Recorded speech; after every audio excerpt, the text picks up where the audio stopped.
You ask Tiger to solve. This deals with linear equations with one unknown.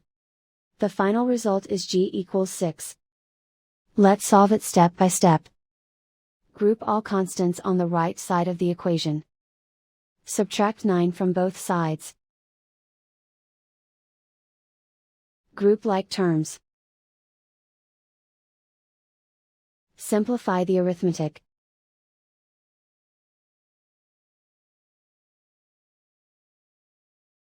Isolate the g.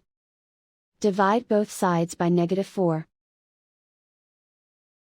Cancel out the negatives. Simplify the fraction. Cancel out the negatives. Find the greatest common factor of the numerator and denominator.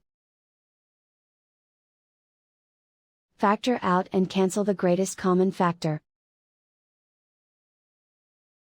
And so the final result is g equals 6.